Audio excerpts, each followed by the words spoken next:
Today, we take a deeper look at the rumored power specs of AMD's upcoming RX 6000 GPUs. What's up guys, I'm Snows, still with a band-aid on his nose, and this is your boot sequence.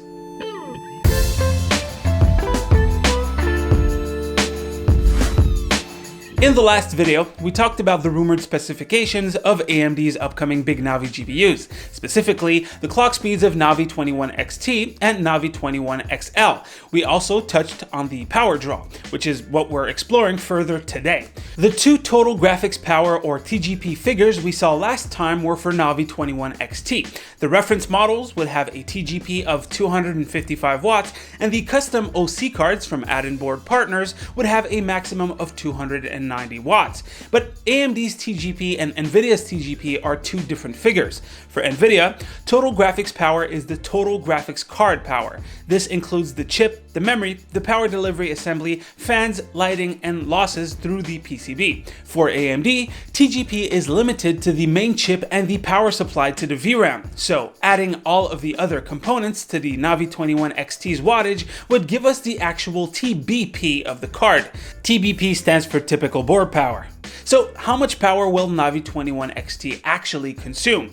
Well, all we can do right now is guesstimate, and that's exactly what Igor Wallosek from Igor's lab did.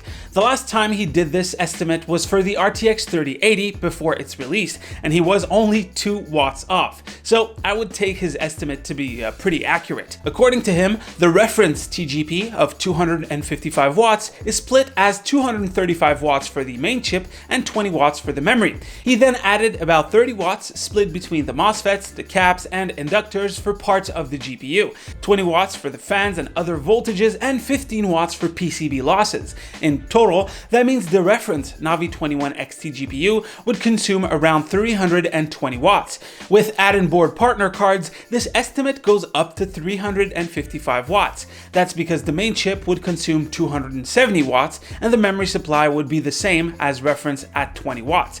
Igor also adds more information for another Navi chip, Navi 21 XL, which should be a slightly cut down Navi 21.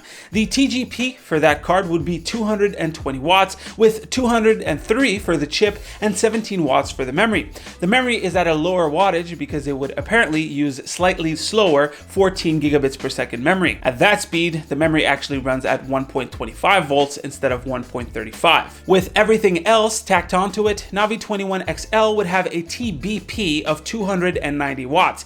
Now, if we compare those figures to Nvidia, it looks like the reference Navi 21 XTs will be just as power hungry as Nvidia's RTX 3080 Founders Edition. If we look at the add-in board partners estimates though, well, it depends. The RTX 3080s from AIBs consume anywhere from about 330 watts all the way up to 410 watts for heavily factory overclocked cards, like the EVGA for the Win 3. So we'll have to wait and see how far AIBs are willing to push AMD's top cards. If we look at Navi 21 XL though, let's just say that I hope it beats the RTX 3070 by a significant margin. At 290 watts, the XL variant would be about 22% more power hungry than a 3070, which has a TGP of 220 watts.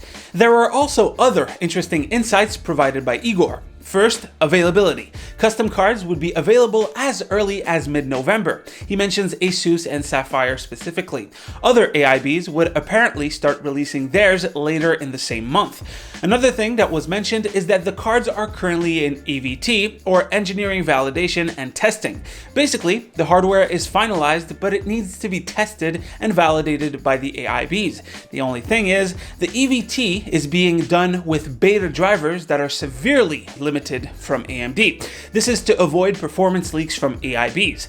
This means if we do see benchmarks in the next few weeks, they're likely not representative of the performance, unless they come directly from AMD, of course. Let's at least hope that the AIBs will overbuild their GPUs so we don't get another MLCC versus POSCAP situation like what happened with the RTX 3080. I mean, if all manufacturers use the MLCCs that the RTX 3080s release, the drivers wouldn't need to be updated by Nvidia to lower the boost clocks. Heck, all the cards would have better overclocking capabilities. Now, in conclusion, do I trust the actual breakdown?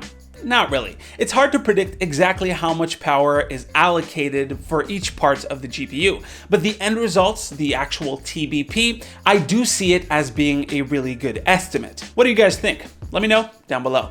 And that's pretty much it for the catch-up, guys. Hopefully you've enjoyed. Drop a like if you liked it, a comment if you want to talk about today's stories. As usual, you can click right here to see the latest video right here. To subscribe to the channel, it'd be greatly appreciated. Stay frosty, my dudes, and I'll see you on the next one. Take care.